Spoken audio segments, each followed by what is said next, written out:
halaman 121. Ila hadratin Nabi Mustafa Rasulullah sallallahu alaihi wasallam al-Fatihah.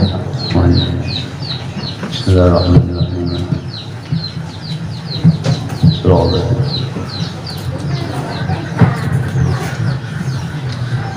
Bismillahirrahmanirrahim. Alhamdulillah rabbil alamin. Wassalatu wassalamu ala sayyidina Muhammadin wa ala alihi wa sahbihi ajma'in, amma ba'd.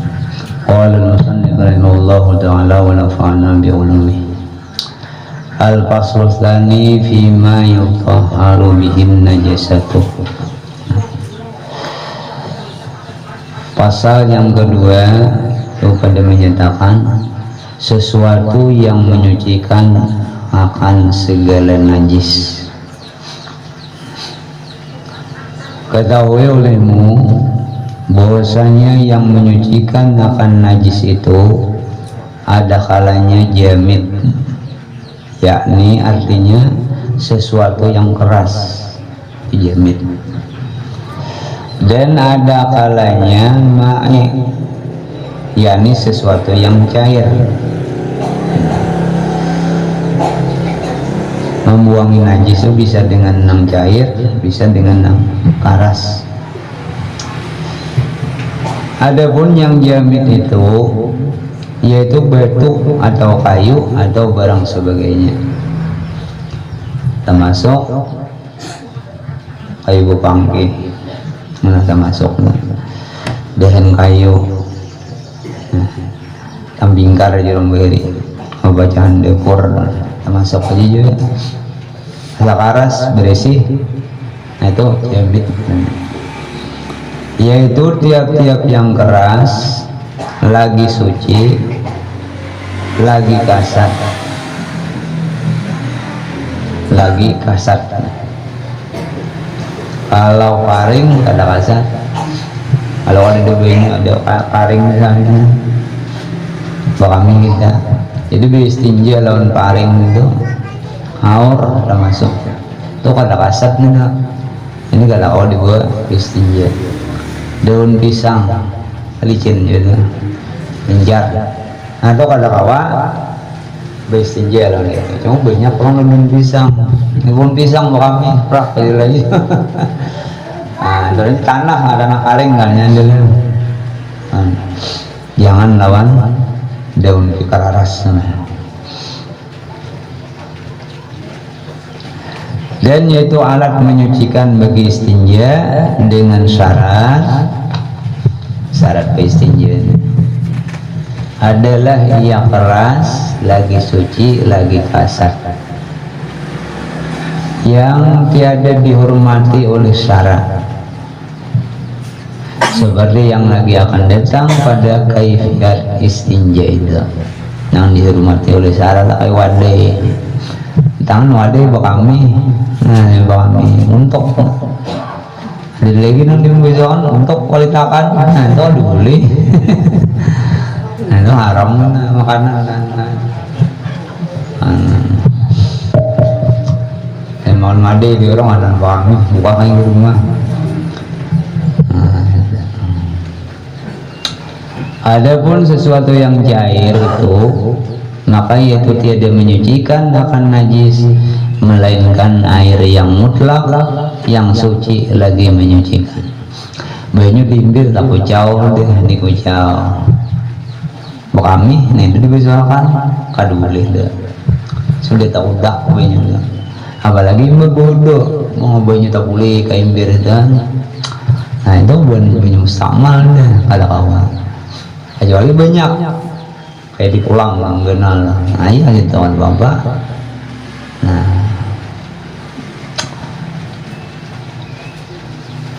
menurut saya yang dipelatar jangan bebanyu berang, membesoknya lawan banyu nang kau di wudu, dah, mau banyu berang nih jangan. Jadi maksud mutlak, air suci lagi menyucikan. Bajunya bersih, kawa wudu, kalau dibawa mandi, kawa dibawa bebesoh, sagin hayayang, najis. Masuk piring nih yang berang. Nah, bajunya bersih bajunya. Cuma harus nang bersih lagi membersihkan air mutlak deh. Nah, jangan bekas bajunya nang ada karuan misalkan.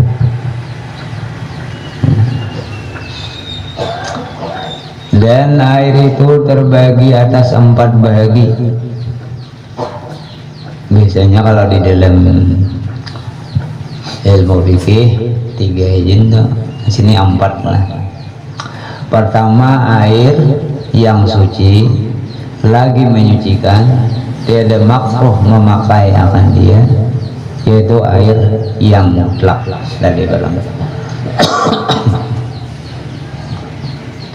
Kedua, air yang suci menyucikan tetapi makruh dipakai itu makruh ya? Tetapi makruh memakai akan dia, yaitu air yang berjemur pada matahari pada waktu yang sangat panas dan pada negeri yang sangat panas, seperti negeri Makkah. Nanti Makkah kemudian galon apa di tandun itu di Makkah itu pacah kan seminggu kepanasan gitu kan manusia tahan juga di tahun tandun. Jadi di Makkah itu orang banyu nih di dalam rumah supaya naung dan dingin, karena makruh orang memakai itu, airnya panas, banyunya panas kan. Dan pada bejana wadahnya kita yang ada baginya karat, bisa bakar betagar mau, seperti tembaga mau betagar, dan besi dan timah, dan dipakai pada ketika panasnya itu.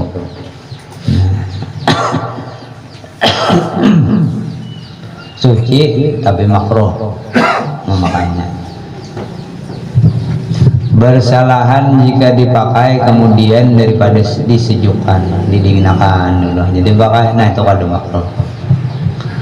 Dan demikian lagi makruh memakai air yang sangat sejuk, dingin benar banyunya, dan air yang sangat panas, karena yang demikian itu menyakiti akan badan. Banyu panas itu kalau baik dibawa mandi menimbulkan penyakit besar.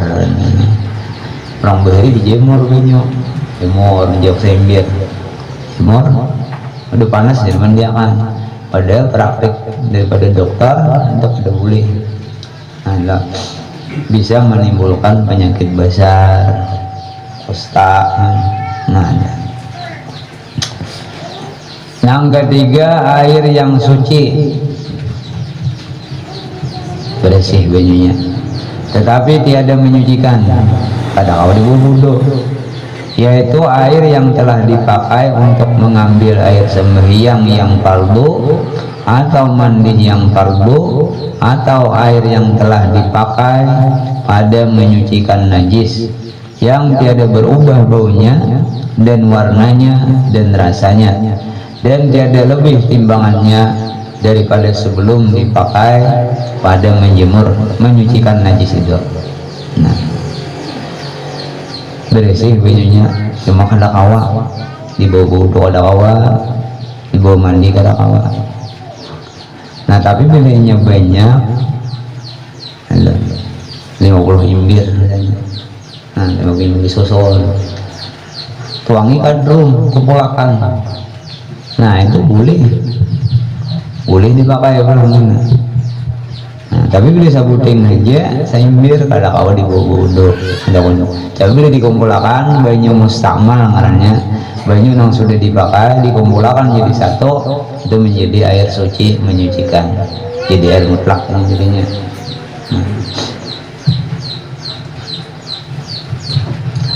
Dan demikian lagi air yang tiada suci tetapi tiada menyucikan, yaitu air yang sangat berubah sebab bercampur dengan sesuatu yang suci yang terkaya daripadanya, sekira-kira hilang sebutan air mutlak. seperti air kunyit, jenar karahi benyuman jenar. Nah itu kan ada air mutlak lagi ada. Atau air kumkumah, halnya air yang telah dicampur dengan jabaran, minyak jabaran. Atau berkasturi, minyak harum kasturi. Atau gulai itu jagangan sambal. Atau bergaram bukit, buyah, yang tadi tiada dinamakan air mutlak. Ini kata kau di wudhu. Bersalahan jika berubah dengan sebab karo, dengan lumpur, atau berubah dengan garam laut. Jika sangat berubahnya sekalipun, maka itu suci lagi menyucikan. Jadi tadi laut ke masin, bodoh, mandi itu boleh. Nah itu termasuk air mutlak. Dan demikian lagi tiada mengapa berubah itu dengan sebab lama ditaruh, diendah, atau berubah dengan sebab sesuatu yang pada tempat berhentinya atau pada tempat lalunya, seperti berubah dengan belirang atau artal. Artal ini jenis benda warnanya kuning untuk bahan cat lah. Atau kapur yang pada tempat berhentinya, atau berubah dengan daun kayu yang gugur di dalam telaga. Nah, tiada dapat dipeliharakan daripadanya, maka itu suci lagi menyucikan. Kayak di danau tuh, 3 hari itu panas, bangai banyu, bangai. Nah itu ada kawan itu, ada kaum lili yang makan. Jadi bolehnya mandi itu, mandi wajib, wudhu wajib, di situ dipakai, walaupun bangai.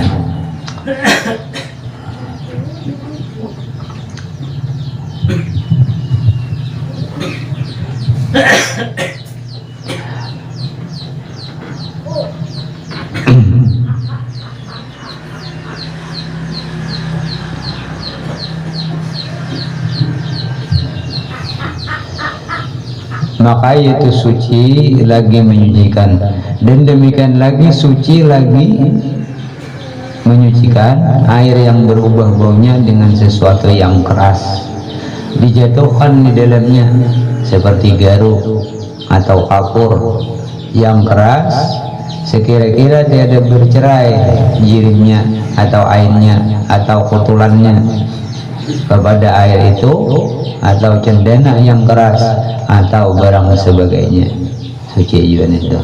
Dalam sumur ada cendana misalnya, nah boleh jadi itu. Keempat, air yang tiada suci lagi tiada menyucikan, yaitu air yang kena najis yang kurang daripada 2 kula, sama ada ia berubah atau tiada berubah. Dan demikian lagi air yang sampai 2 kula atau lebih yang kena najis, padahal berubah rasanya atau warnanya atau baunya, makanya itu tiada suci lagi tiada menyucikan. Dalam imbi, dalam drum, hibak, gugur daya cacak. Nah, itu kau dipisah, ambil buangin daya cacaknya. Di dalam dulu asal jangan bau-bau rasa, warnanya kada berubah, tetap suci. Itu ngarannya air bukan najis, kau diambil dipisah. Bila nya kada kau diambil, tercampur, kayak hancur dengan hancur. Nah itu najis, itu kan lagi. Nah bila nya kau dipisah dulu. Selama belum kurang 2 kula, itu masih suci menyucikan.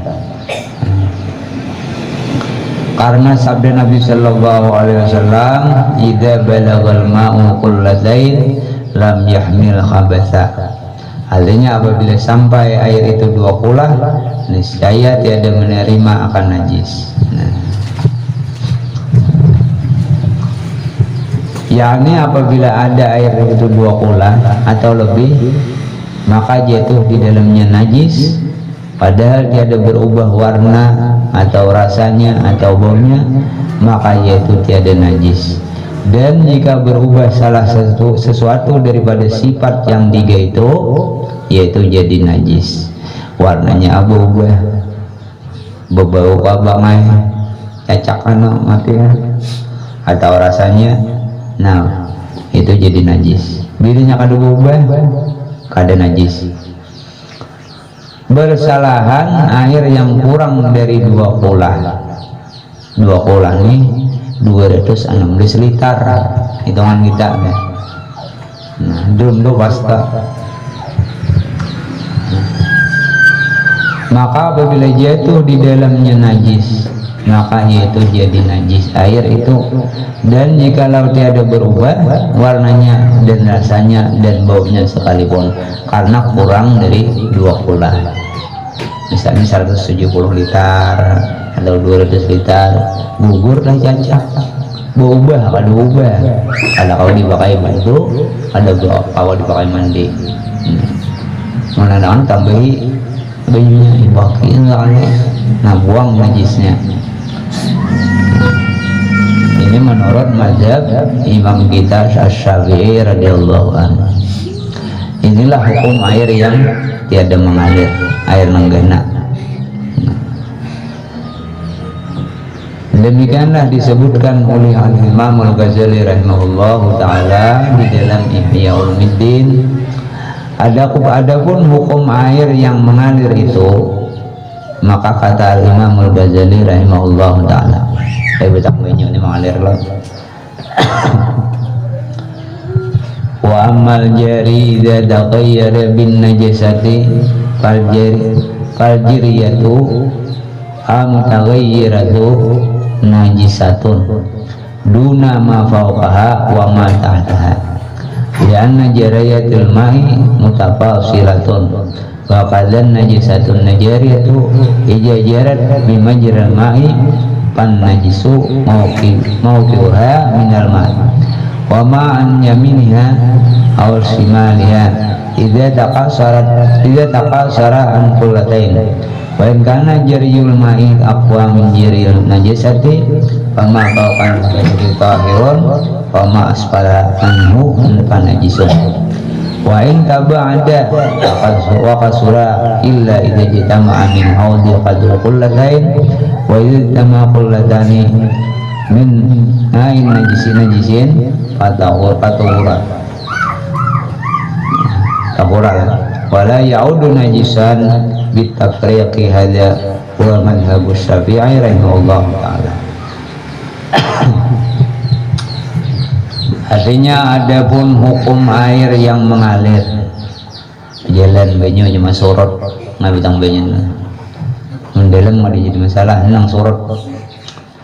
Adapun hukum air yang mengalir apabila berubah dengan najis, maka jiriyah, yakni air yang mengalir pada satu lupak, dia ada susumayan, ada susumuran di situ, lupak lah, yang berubah itu jadi najis. Bila najis itu masuk ke situ, nah ngalir itu. Sini ada susumuran, nah sedang di sumur ini najis jadinya, kagena itu. Nah, dan jika sampai 2 kulah atau lebih sekalipun, karena di situ ada najis di hilir di hulu lah, ngalir. Dan makna jiriyah itu yaitu perhimpunan air yang pada satu tempat daripada air mengalir. Adapun yang di atasnya, yakni yang dahulunya di bawah di hulu, dan yang di bawahnya, yakni yang di hilirnya, yang tiada berubah air, itu yaitu suci menyucikan. Namanya nang kada berubah dan nang suci, bila nang berubah itu kada suci, jadi najisnya. Karena tiap-tiap satu aliran air baginya perceraian, ada perpisahannya. Dan demikian lagi najis itu bersama-sama dengan air yang air mengalir. Maka itu air yang najis itu tertentu pada tempat najis itu juga pas tentang situ. Sama kita bakal nih di banyu plak mencoret kalau Nah, nama coratnya tuh najis. Di bawahnya tuh ada, di bawah ada nama corat itu di bawahnya ke jendela gitu.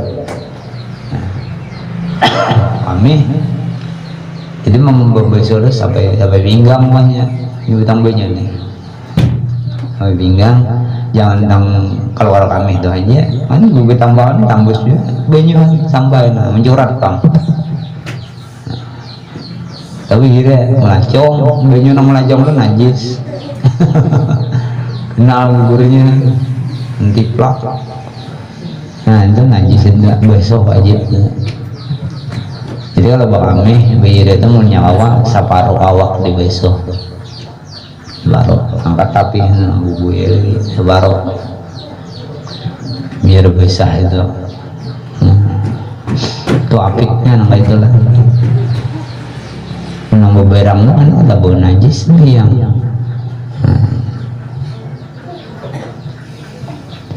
dan demikian lagi najis air yang bersama-sama dengan air mengalir itu, maka itu air yang najis itu tertentu pada tempat najis itu juga. Dan najis pula air yang di kanan najis dan yang di kirinya itu apabila kurangnya daripada 2 kula. Adapun jiriah air yang di atas najis itu yakni yang terdahulu, dan jiriah yang di bawahnya yaitu yang di hilirnya, maka yaitu tiada najis. Dan jika mengalir air itu terlebih kuat daripada najis, atau najis itu berhenti pada satu tempat, maka air yang di atas najis itu suci menyucikan, dan air yang di bawah najis itu jadi najis. Dan jikalau jauh daripada najis itu terkebawa dan banyak sekalipun. Nah,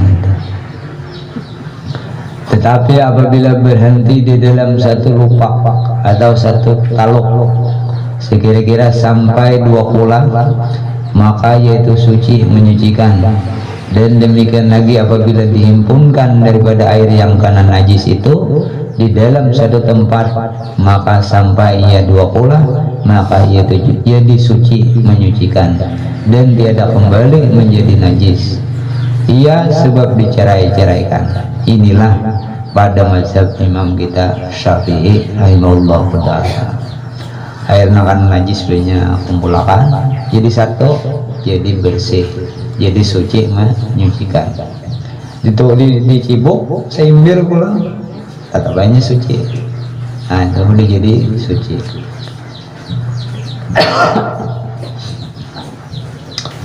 Adapun pada mazhab al-Imamul Malik, maka yaitu dia ada dihukumkan najis air itu melainkan dengan berubah rasanya atau warnanya atau baunya. Sama ada air itu 2 kula atau kurang. Tetapi jika sangat musyaqqat pada mengamalkan mazhab imam kita Syafi'i pada bicara hukum air itu hingga sampai membawa kepada was-was,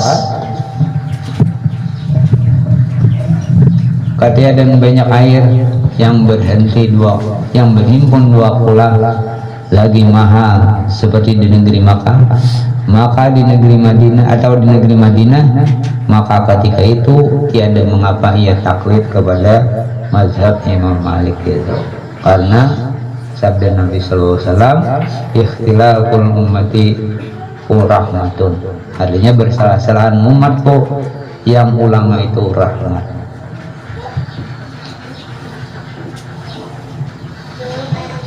Jadi kalau kita ngalih sesuatu kayak benyo dong, jari kemarau ngalih. Nah kita bertaklid lawan Imam Malik untuk mempermudah. Sama kita di Jakarta. Kalau menurut Imam Syafi'i apa? Jangan dibagi acara, berbekong membagi yang 100-nya Yuki. Adini nyaman, Pak. Ditaklid lah Imam Ahmad, taklid itu. Sarahakan, dinem bagi lagi. Anak makan ini serangan, ada bapak. Dan ini banyak kan, sampai 30 balik zakatnya, misalnya dah.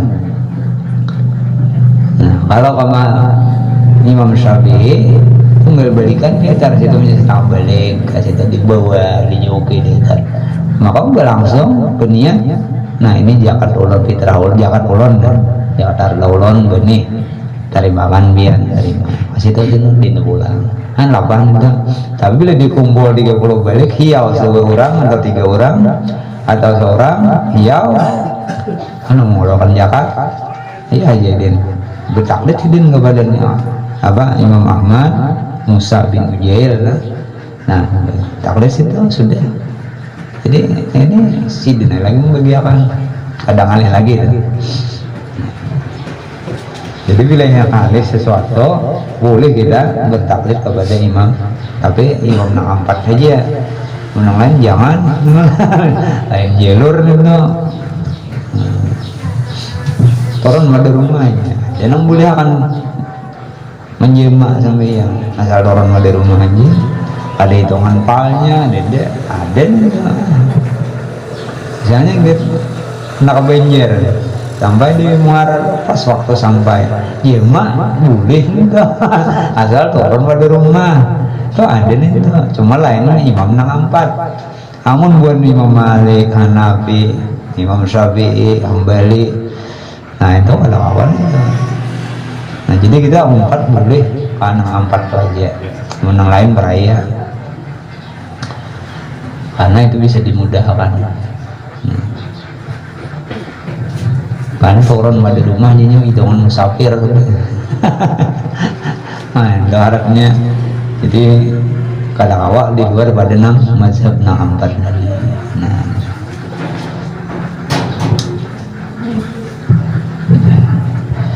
yakni rahmat bagi orang yang hendak taklid kepada para ulama itu yakni apabila susah seseorang pada sesuatu hukum mengamalkan akan mazhab dirinya hingga sampai kepada membawa was-was maka ketika itu harus taklid akan mazhab orang yang lain karena yang demikian itu rahmat daripada Allah. Orang di Makkah lebih bini lelaki dia campur tahu nah bisa aja dah ayo ya lebih ini belum nyetak di sini bini bekote Imam Syafi'i beta nah Imam Maliki ada beta asalnya lagi bini karena Imam Maliki dan yang beta lo kira kami intinya lawan kada orang anak lawan bersentuh lelaki bini nang masih belum nikah nah itu beda nah nang lain mazhab lain betal kita Imam Malik ada jadi boleh itu bertaklid itu waktu di Makkah kalau orang tawaf tuh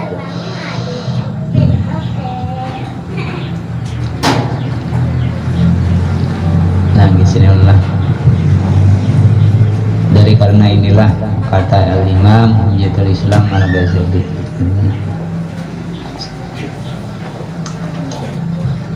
syarat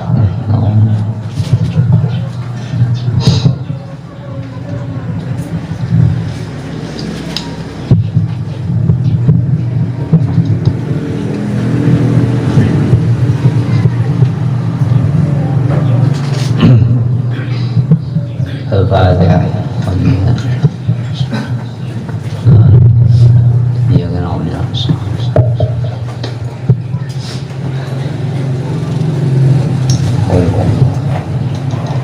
Bismillahirrahmanirrahim. Alhamdulillahirabbil alamin. Shallallahu ala sayyidina Muhammadin wa ala alihi wasallam. Allahumma anfa'na bima 'allamtana wa 'allimna ma yanfa'una. Zidna ilman warzuqna fahma. Allahumma nawwir qulubana washrah sadrana wa ghfir dzunubana waqsid qulubana wa alif ya Allah wa dhahir rasulika ya rahman rahimin. Allahumma qul bisalamati wa sa'adana wa hamdalana wa liman hadurana wa ba'na wa li 'abidika al-hujjaj wa uzadi wa zuwari wa sabirin bil birri wal bahri muslimin wa amin.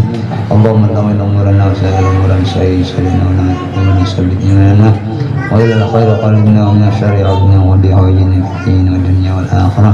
اللهم صل وسلم وسلم ديننا وسلم وقتنا إيماننا ولا تسلط علينا من لا يخافك ولا يرحمنا. ربنا آتنا في الدنيا حسنة wa fil akhirati hasanatan wa qina adzabannar wa sallallahu alaihi wasallam walhamdulillah.